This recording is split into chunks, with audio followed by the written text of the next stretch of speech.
మధురం మధురం నీ వాక్యం నా త్రోవకు దీపం నీ వాక్యం.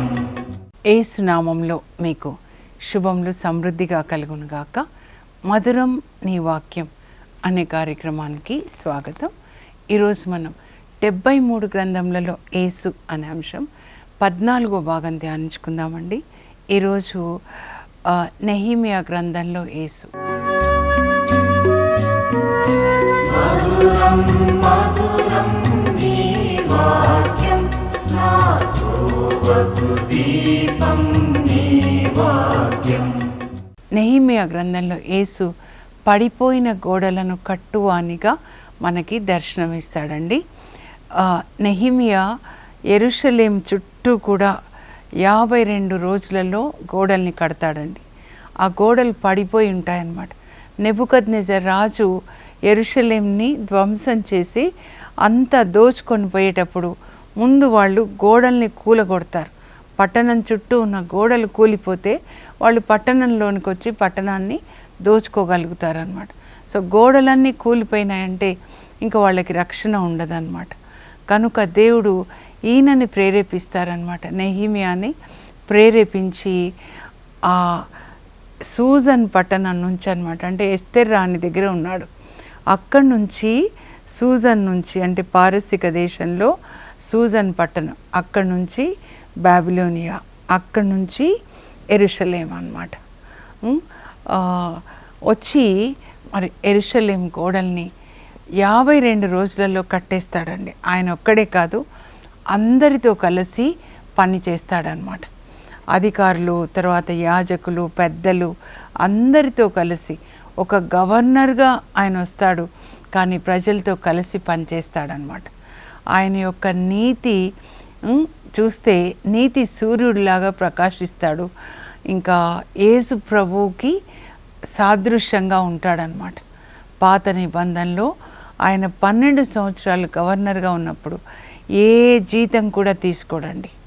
ఆయనకు ముందున్న గవర్నర్లు ప్రతిరోజు 40 వెండి నాణాలు తీసుకుంటారంట, వేతనం జీతంలాగా అన్నమాట.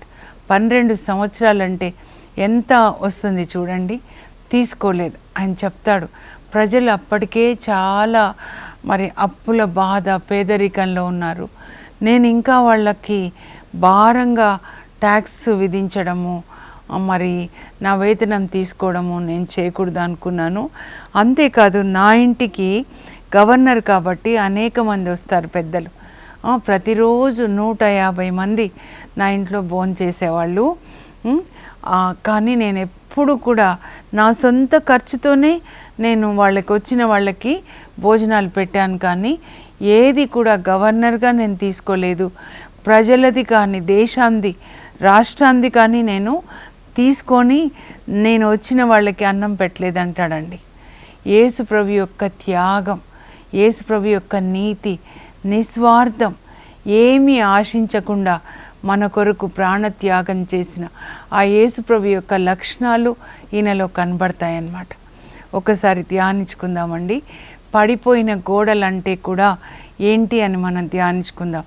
ఇక్కడ పాత నిబంధనలో యెరూషలేం చుట్టూ ఉన్నటువంటి పడిపోయిన గోడల్ని తిరిగి కడతాడు. కానీ నూతన నిబంధన వచ్చేసరికి ఈ పడిపోయిన గోడలంటే బ్రోకెన్ రిలేషన్స్ అండి. భార్య భర్తలు కానీ, అన్నదమ్ముళ్ళు కానీ. పాత నిబంధనలో ఏసావు యాకోబు విడిపోతారు తండ్రి నుంచి దీవెనలు పొందే విషయంలో, ఆదికాండం 27లో. తర్వాత 33లో మరి ఈ యాకోబు తిరిగి వస్తాడు మామయ్య ఇంటి నుంచి. వచ్చేటప్పుడు దారిలో వాళ్ళ అన్నయ్యతో సమాధాన పడతాడనమాట. అలా యేసు ప్రభు కూడా చూడండి, లూకా సువార్తలో మనం చదివితే హెరోదు, పిలాతు అప్పటి వరకు శత్రువులుగా ఉన్నారు, 22:31. కానీ ఒక్కసారి జీసస్ పిలాతు దగ్గర నుంచి హెరోదు దగ్గర నుంచి పిలాతు దగ్గరికి వచ్చేసరికి శత్రువులుగా ఉన్నవాళ్ళు మిత్రులు అయిపోయినారంట. అలా మరి యేసుప్రభు అందరినీ కలపడానికండి ఈ లోకానికి వచ్చాడనమాట. ఆమోస్ 9:11లో కూడా ఆ దినమున నేను కూలిపోయిన దావీదు ఇంటి గోడల్ని కట్టి మళ్ళా పూర్వపు వైభవ స్థితి నేను ఇస్తాను. భార్య భర్తలు విడిపోయినారా, ఈరోజు ఈ వాక్యం పట్టుకొని అడగండి. కూలిపోయిన ఈ గోడలు రిలేషన్ లేకుండా మమ్మల్ని కలపండి ప్రభా. ఆమోస్ 9:11. అలాగే భార్య భర్తలు, అన్నదమ్ములు ఎవరెవరు విడిపోయి ఉన్నారు. ఇంకా ఎజెకియెల్ 37:15-33 వరకు ఇక్కడ యూదా విడిపోతుంది కదండి. యూదా దేశము, ఇజ్రాయెల్ దేశం రెండుగా సొలొమోన్ రాజు చేసిన పాపం వల్ల అన్నమాట. అయితే ఎజెకియెల్కి దేవుడు ఏం చెప్తారంటే, ఇది ఒక కర్ర తీసుకో ఎజెకియెల్, దాని మీద యూదా అని రాసేసి, ఇంకో కర్ర తీసుకో ఇజ్రాయెల్ అని రాసి, 2 కర్రలు కలిపి పట్టుకో, నేను ఈ రెంటిని కూడా ఇప్పుడు కలుపుతాను. ఇంకా యూదా వేరు, ఇజ్రాయెల్ వేరు కాదు, ఇద్దరిని నేను కలిపి ఐక్యరాజ్యంగా చేస్తాను. ఈ ఐక్యరాజ్యానికి ఒకే రాజు పరిపాలిస్తాడు. ఎవరంటే యేసుప్రభు. యేసుప్రభు వచ్చినప్పుడు ఇన్ని వర్గాలు, ఇన్ని దేశాలు అట్లా ఉండదండి. ప్రపంచం అంతా ఒకే కుటుంబం. ఎఫెసీ 1:10 అన్నమాట. ప్రపంచం అంతా ఒకే కుటుంబం అండి, వసుదైక కుటుంబం. అందరూ ప్రేమగా ఉంటారన్నమాట. అది దేవుని యొక్క ప్లాన్. అందువల్ల చూడండి, దేవుని ప్లాన్ ప్రపంచం అంతా ఒకే కుటుంబంలాగా ఉండాలంటే సైతాను ముక్కలు ముక్కలు అన్నమాట, కులాలు, మతాలు, దేశాలని. ఏదైనా what ever binds together that is God spirit. ఇంకా ముక్కలు చేసేది ఏంటంటే సైతాన్ స్పిరిట్ అన్నమాట. కానీ యేసు ప్రభు వచ్చినప్పుడు అందరినీ కలుపుతాడండి, అందరూ ప్రేమగా జీవిస్తారన్నమాట. ఇది నెహెమ్యా ద్వారా కూడా దేవుడు చేస్తున్నారు. పాత నిబంధనలు, గోడలు, కూలిపోయిన గోడలు. కనుకనే ఎజెకియెల్ 22:30లో దేవుడు ఏమంటున్నారంటే, నేను గోడ కట్టువారును గోడ పడిపోయిన తావున ఎవరైనా కావలి ఉండి నా కోపాగ్ని నుండి దేశాన్ని కాపాడేవాళ్ళు ఎవరైనా ఉన్నారా అని పరిశీలించి చూస్తున్నాను. ఎవరు లేరు, కనుక నేను ఆ దేశాన్ని భస్మం చేస్తాను అంటున్నారు. లాస్ ఏంజల్స్ని భస్మం చేశారు కదండి. అయితే పరలోకం నుంచి వాళ్ళు చేసిన పాపానికి ఎవరైనా ప్రార్థన చేస్తారా, విజ్ఞాపన చేస్తారా, ప్రభువా ఈ ప్రజల్ని మన్నించండి. దానియేలు 9లో దానియేలు అలాగే ప్రార్థిస్తాడు, ప్రవాసంలో ఉన్నటువంటి యూదుల కొరకు అన్నమాట. అలాగే అబ్రహాం ప్రార్థిస్తాడండి ఆదికాండం 18లో, మరి సొదొమ గొమొర్రా కొరకు ప్రార్థిస్తాడు. 10 మంది నీతిమంతులు ఉన్నా కూడా ఆ దేశాన్ని కాపాడని అంటే సరే అంటారు, కానీ 10 మంది కూడా లేరండి. లోతు, భార్య, 2 పిల్లలు అన్నమాట. ఆమోస్ ప్రార్థిస్తాడు 7వ అధ్యాయంలో, ప్రభా ఈ ప్రజల్ని కాపాడండి, మన్నించండి. దేవుడు మన్నిస్తారనమాట. అలాగే మోషే ప్రార్థన చేస్తాడండి. నిర్గమకాండం 32లో ఇజ్రాయెల్ ప్రజలు బంగారు దూడను ఆరాధిస్తున్నప్పుడు ఇంకా కోపం వచ్చేస్తుంది అనమాట మోషేకి. ఆ తర్వాత కోపం వచ్చేసి 10 ఆజ్ఞలు పగలగొడతాడు. కానీ తర్వాత దేవుణ్ణి అడుగుతాడు, ప్రభా ఈ ప్రజల్ని మన్నించండి. కాదు మోషే, వీళ్ళని పిప్పి పొడి పొడి చేస్తా, నేను వీళ్ళని నలగొట్టేస్తా, పొడి చేస్తా, నువ్వు ఒక్కడివి చాలు, నీ నుంచి మళ్ళా కొత్త ప్రజల్ని నేను తీసుకొని వస్తా. వద్దు ప్రభా, మీరు ఈ ప్రజల్ని మన్నించకపోతే నా పేరు జీవగ్రంథంలో నుంచి కొట్టివేయండి. అంత భారంతో ప్రార్థించాడండి దేవుడు. అందువల్ల వాళ్ళని కాపాడారు. కానీ లాస్ ఏంజల్స్ కోసం ఎవరు ప్రార్థించలేదండి, అందుకే అది కాలిపోయిందనమాట. ఇప్పుడు యవ్వనస్తుల కొరకు ప్రార్థించాలి, భారంతో మన కొరకే ప్రార్థించాలి. మనం ఇలాగా జీవించేది క్రైస్తవులుగా ఈ విధంగా జీవించాలా? ధర్మశాస్త్రాన్ని దేవుడు మనకెందుకు ఇచ్చారు? బైబుల్ పరలోకం నుంచి యేసుప్రభు కిందికి వచ్చి దేవుని బిడ్డలు ఇలా జీవించాలి, ఇలా జీవించడమే పరలోకానికి రూట్ మ్యాప్ అని ఆయన కిందికి దిగొచ్చి బోధించారు. దేవుడే కిందికి దిగొచ్చి బోధించారు మనకి. మన కోసం సిలువలో ఆయన మరణించారనమాట. మనం కూడా అలాంటి భారాన్ని కలిగి ఉండాలండి. మన కొరకే కాదు, అందరి కొరకు మనం ప్రార్థించాలి. అందరి కొరకు. 1 తిమోతి 2లో 1-4 వరకు తిమోతికి లేఖ రాస్తూ పౌలు అంటాడు, మానవులందరి కొరకు మనం ప్రార్థించాలి. అందరూ సత్యాన్ని తెలుసుకోవాలి, అంటే దేవుణ్ణి తెలుసుకోవాలి. ఎలా సృష్టి జరిగింది, ఇక్కడ నుంచి ఎలా ప్రభు మన కొరకు ప్రాణాలు ఇచ్చారు, ఎలా యేసు ప్రభు ఇక్కడ వచ్చిన తర్వాత 1000 సంవత్సరాలు పరిపాలించి తర్వాత తీర్పు జరుగుతుంది. నీతిమంతులు నిత్య జీవనంలో, దుష్టులు నిత్య నరకాగ్నిలోకి వెళ్తారు. జడ్జిమెంట్ ఉంటుంది.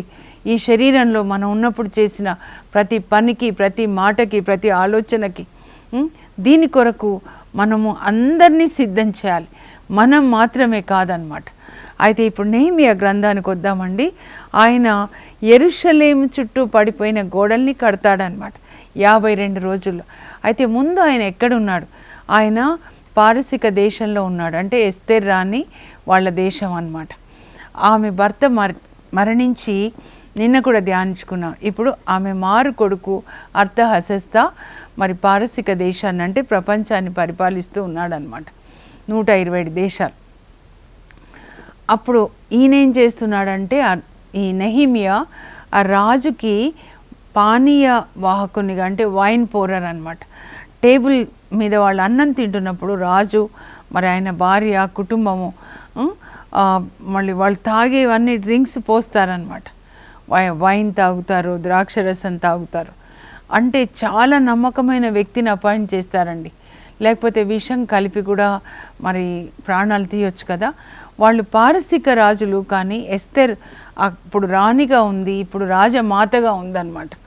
కాబట్టి ఈయన ఈ టేబుల్ దగ్గర పారసిక దేశంలో పారసికులు కాకుండా యూదుడైన నెహెమ్యా ఉన్నాడంటే అక్కడంతా కూడా ఎస్తేర్ రాణి యొక్క ఆధిపత్యం ఉంది అన్నమాట. అయితే ఇక్కడ యెరూషలేం నుంచి హనాని అని నెహెమ్యా బంధువు వస్తాడండి. అప్పుడు నెహెమ్యా చూడండి అడుగుతున్నాడు, ప్రజలు ఎట్లా ఉన్నారు, ఇదో తిరిగి వెళ్ళి దేవాలయం కట్టారు కదా, ఆ తర్వాత ఎజ్రా కూడా వెళ్ళాడు కదా, ధర్మశాస్త్రాన్ని బోధిస్తూ ఉన్నాడు, ఎలా ఉన్నారంటే అంతా బాగానే ఉంది, కానీ ఇదో యెరూషలేం చుట్టూ గోడలు లేవు కాబట్టి ఎవరంటే వాళ్ళు లోపలికి వచ్చి దోచుకోవడము, రక్షణ లేకుండా అయిపోయింది. అది వినగానే ఆయన నేల మీద చతికిలబడి ఏడ్చి ప్రార్థన చేస్తాడండి 4 నెలలు. అంటే యేసు ప్రభు గెత్సెమనీలో మన కొరకు ఎట్లా ప్రార్థించారు అలా ప్రార్థిస్తాడు. ఆయనకు అవసరమా? ఆయన ఒక ప్యాలెస్లో ఉన్నాడు, లగ్జూరియస్ లైఫ్. యేసు ప్రభు ఎలా పరలోకానంతా విడిచిపెట్టి మన కోసం వచ్చారో నెహెమ్యా కూడా అలాగే మరి ఆ లగ్జూరియస్ లైఫ్ విడిచిపెట్టి తన ప్రజల కొరకు యెరూషలేం వస్తాడనమాట. అది ఇంకా 4 నెలలు ఉపవాస ప్రార్థన చేస్తాడు. తర్వాత రాజును అడుగుతాడు, నేను మా ప్రజల దగ్గరికి వెళ్ళి ఈ గోడలు కట్టాలి. ఎస్తేర్ రాణి యొక్క హస్తం ఉండుంటుంది. మామూలుగా వెళ్తే ఎవరు వింటారు కనుక గవర్నర్గా అపాయింట్ చేస్తాడండి అర్తహషస్తయినని. యెరూషలేంకి అంటే యూదాకి గవర్నర్గా అపాయింట్ చేసి గవర్నర్ హోదాలో పంపిస్తాడు. లేఖలు కూడా రాస్తాడు. ఇంకా ఎస్తేర్ రాణి హస్తం ఉంటుంది, మళ్ళా చెప్పే అవసరం లేదు. కానీ దారిలో ఆయనకి ఉన్నవాళ్ళు అక్కడ అధికారులుగా గవర్నర్గా ఉన్నవాళ్ళు వీళ్ళందరూ కూడా ఆయనకి సహాయం చేయాలి, అవసరమైనవన్నీ ఇవ్వాలి అని. అంతేకాకుండా ఇంకా ఎవరెవరు సూజన్లో కూడా ఉన్నారు మరి ప్రవాసులు, ఆ తర్వాత బాబిలోనియాలో ఉన్న ప్రవాసులు, వీళ్ళందరినీ పోగు చేసుకొని ఆయన యెరూషలేంకి వస్తాడండి. వచ్చిన తర్వాత 3 రోజులు విశ్రాంతి తీసుకొని తర్వాత రాత్రిలో ఒక్కడే గాడిద మీద యెరూషలేం చుట్టూ కూడా ఒక్కడే వెళ్ళి తిరుగుతాడనమాట. ఎంత టైం పట్టొచ్చు చెప్పండి, పట్టణం అంతా తిరుగుతున్నాడు. అంటే ఎట్లా గోడలు కట్టాలి ప్లానింగ్ అన్నమాట. మంచి దేవునితో కనెక్ట్ చేసుకుంటాడండి. యేసు ప్రభు ఎలా దేవునితో కనెక్ట్ చేసుకొని దేవుని శక్తితో దేవుని పని చేస్తాడో అలాగే ఈయన కూడా he will depend on God ప్రార్థన ద్వారా అన్నమాట. మొత్తం చూసొస్తాడు. చూసొచ్చిన తర్వాత తనకు ఒక ప్లాన్ ఆఫ్ యాక్షన్ అన్నమాట. ఎలా ఎవరోని ఇన్వాల్వ్ చేయాలి. ఎంత చక్కగా దేవుని ఆత్మ ఆయన నడిపిస్తారంటే యెరూషలేం పెద్దల్ని పిలుస్తాడండి. ఒక్కొక్క తెగకి పెద్దలు ఉంటారు, యాజకుల్ని పిలుస్తాడు, లేవీలను పిలుస్తాడు, అధికారులను పిలుస్తాడు. అందరినీ పిలిచి మీటింగ్ పెట్టి మనము ఇప్పుడు యెరూషలేం గోడలు కట్టాలి, ఎలా చేద్దాం, అందరినీ ఇన్వాల్వ్ చేస్తాడు. ఆయన గవర్నర్గా అందరినీ గౌరవిస్తాడు. అప్పుడు వాళ్ళందరూ చెప్తారు, ఇదిగో ఈ ఈ గోడలు కట్టేటప్పుడు ఇక్కడ ఉన్నవాళ్ళు ఈ గోడ కడతారు, ఇక్కడ ఉన్నవాళ్ళు ఈ గోడ, అలా అందరినీ ఇన్వాల్వ్ చేద్దామని వాళ్ళు చక్కగా ప్లాన్ చేసుకొని గోడలు కట్టడం ప్రారంభిస్తారండి. ప్రారంభించగానే అపోజిషన్, దేవుని పని ప్రారంభించగానే సైతాను సినగోగ్ ఆఫ్ సేటన్ అన్నమాట.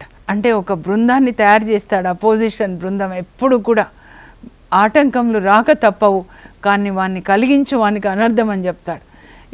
ఇంకా గ్రూప్ వాళ్ళు వీళ్ళు గోడలు కడుతుంటే ఇవేం గోడల్లే, బూడిద కుప్పలోంచి రాళ్ళెత్తి కడతారా, గుంట నక్క గోడ ఎక్కితే గోడ కూలిపోతుంది అని ఎగతాళి చేస్తుంటే, ప్రభా చూడండి వాళ్ళు ఎట్లా మాట్లాడుతున్నారో వాళ్ళని మీరు మన్నించొద్దు అని ప్రార్థన చేస్తాడనమాట.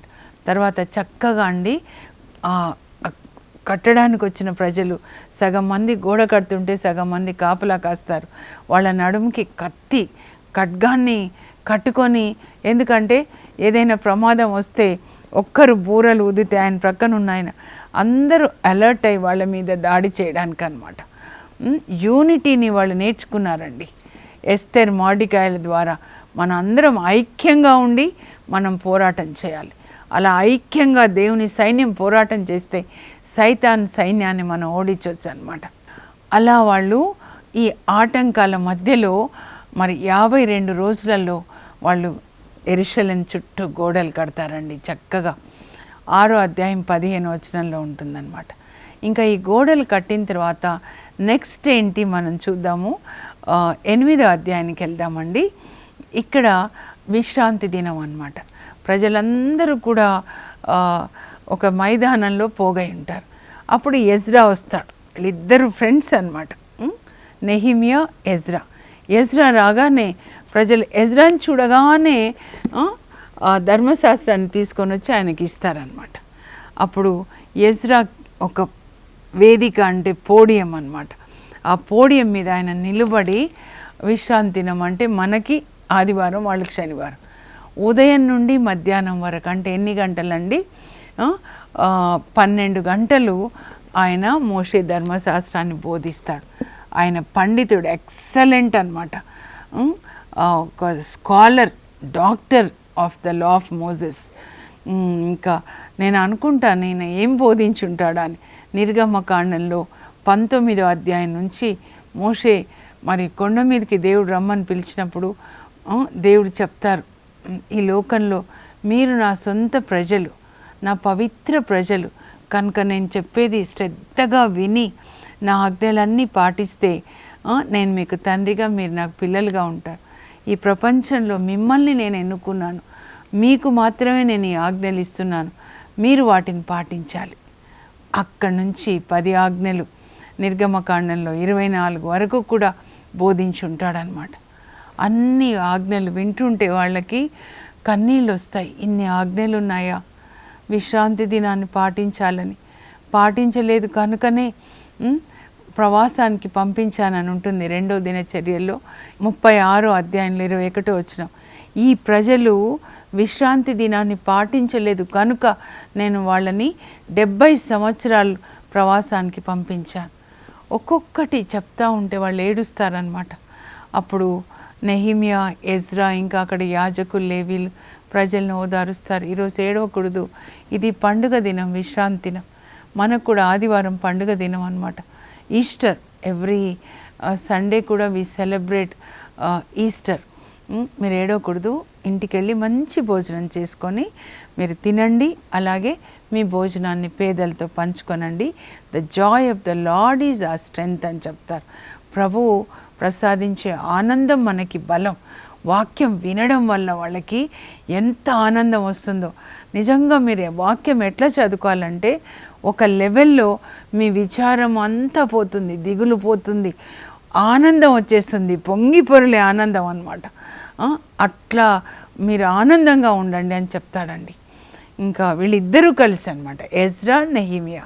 ఇంకా వాళ్ళు సంతోషంగా ఇంటికి వెళ్ళి భోంచేసి ఇంకా భోజనాన్ని పేదలతో కూడా పంచుకుంటారనమాట. ఇంకా ఆ తర్వాత మనం కొంచెంగా చూస్తే అండి, వాళ్ళు ఉపవాస ప్రార్థన చేస్తారు. 9లో 10వ అధ్యాయంలో ఒక నిబంధన పత్రాన్ని తయారు చేస్తారండి, ఒప్పందం అన్నమాట. ఆ పత్రంలో చాలా ఉంటాయి 10వ అధ్యాయం మీరు చదివితే. కొన్ని నేను ఒక 4 నేను చెప్తానండి, రాసుకోవాలని చెప్తున్నాను. ఏంటంటే ప్రజలందరికీ వినిపిస్తారు, ఇదిగో మేము మోషే ధర్మశాస్త్రాన్ని తూచా తప్పకుండా పాటిస్తాము. ఆ తర్వాత మేము అన్యజాతి పిల్లల్ని పెళ్లి చేసుకోము, మా పిల్లల్ని వాళ్ళకి ఇవ్వము. తర్వాత విశ్రాంతి దినాన్ని పాటిస్తాం, దశమ భాగాలు దేవాలయానికి తీసుకొని వస్తాం అని ఆ పత్రాన్ని చదివినప్పుడు ఇంకా వాళ్ళందరూ దాని మీద సంతకం చేస్తారండి. నేను ఒకసారి చదువుతాను, మీరు స్క్రీన్ మీద చూడండి, మీరు రాసుకోవాలని చదువుతున్నాను. నిబంధన పత్రం నందలి అంశములు. మేము మోషే ధర్మశాస్త్రంను పాటింతుము, మేము అన్యజాతి పిల్లలను పెండ్లి ఆడము, మా పిల్లలను వారికి ఇయ్యము, విశ్రాంతి దినంను పాటింతుము, దశమ భాగములను దేవడంనకు కొనివత్తుము. ఇంకా ఇప్పుడు ముగించే ముందండి ఇక్కడ చూడండి, ఇది నెహిమియా గ్రంథం తర్వాత మలాకి గ్రంథం జరుగుతుందండి. నెహిమియా 13:6 తర్వాత మిగతాదన్నమాట. ఇక్కడ మలాకి ఏంటంటే ఈయన 12 సంవత్సరాలు నెహిమియా గవర్నర్గా ఉండి యెరూషలేంలో మరొకసారి ఎస్తేర్ రాణి పారసిక రాజును కలవడానికి పర్షియా వెళ్తాడనమాట. వెళ్ళినప్పుడు ఆ 7 సంవత్సరాలు అక్కడ ఉంటాడు. ఆ మధ్యకాలంలో ప్రజలు మళ్ళా దేవాలయానికి దశమ భాగాలు ఇవ్వరన్నమాట. కాబట్టి యాజకులు ఏం చేస్తారు, దేవాలయాన్ని విడిచిపెట్టి లేవీలు యాజకులు వాళ్ళ గ్రామాలకు వెళ్ళి వాళ్ళు వ్యవసాయం చేసుకొని వాళ్ళు బ్రతకడానికి అన్నమాట. అప్పుడు ఈయన మళ్ళా వచ్చేసరికి అసలు దేవాలయంలో యాజకులు లేరు, లేవీలు లేరు, ఆరాధన సరిగ్గా లేదనమాట. ఈ టైంలో దేవుడు మలాకి ద్వారా ప్రవచిస్తాడండి, మీ దశమ భాగాలు దేవాలయానికి తీసుకొని రండి అని అప్పుడు చెప్తాడు. కానీ ఇప్పుడు అంత దశమ భాగాలు కాదండి. ఇప్పుడు మన దేహం పరిశుద్ధంగా ఆయన ఆలయంగా సంపూర్ణంగా మనల్ని సమర్పించుకోవాలి. నూతన నిబంధన అది అన్నమాట. ఇంకా ఆయన వచ్చిన తర్వాత మరొకసారి ఇవన్నీ ప్రజలు పాటించేలాగా జాగ్రత్త పడతాడండి నెహిమియా. ప్రజలు మరి ధర్మ మార్గంలో నడవడానికి, అలాగే ద్వారాలు కూడా యెరూషలేం ద్వారాలు కూడా మూపిస్తాడు. శుక్రవారం సాయంకాలం వచ్చిందంటే విశ్రాంతి దినంలో వ్యాపారాలు చేయకుండా అన్నమాట. ఇంకా చివరికి అంటాడు, ప్రభా ఈ మంచి పనులన్నిటికీ గాను నన్ను జ్ఞాపకం చేసుకో. యేసు ప్రభు యొక్క క్యారెక్టర్ని కలిగి ఉన్నాడు. కూలిపోయిన గోడల్ని కడతాడు, అంతేకాదు ప్రజల్ని దేవునితో కనెక్ట్ చేయిస్తాడనమాట. ఇద్దరూ కలిసి ఎజ్రా ఆ తర్వాత నెహిమియా. దేవుడు అలాంటి నాయకులని, ఒకరు రిలీజియస్ లీడర్, ఒకరు పొలిటికల్ లీడర్, ఇద్దరూ కలిసి ప్రజల్ని నీతి మార్గంలో నడిపిస్తారు. ప్రార్థించుకునే ముందు మరొక్కసారి నేను మ్యాప్ ద్వారా నెహిమియా ఎలా ప్రయాణం చేశాడో యెరూషలేంకి చూపిస్తాను. ఇక్కడ చూడండి, ఇది షూజన్, ఇది రాజధాని, పారసిక దేశానికి రాజధాని. ఎస్తేర్ ఇప్పుడు ఇక్కడ రాజమాతగా ఉంటారు.